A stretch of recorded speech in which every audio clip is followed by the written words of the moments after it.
Hello guys, today I'm going to show you how to switch between different user profiles in your JBL Quantum 950 headphones.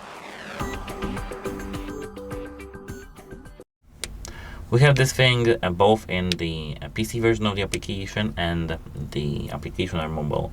On the PC it's called the JBL Quantum it's Quantum Engine, and here in the phone it's called the JBL Quantum application.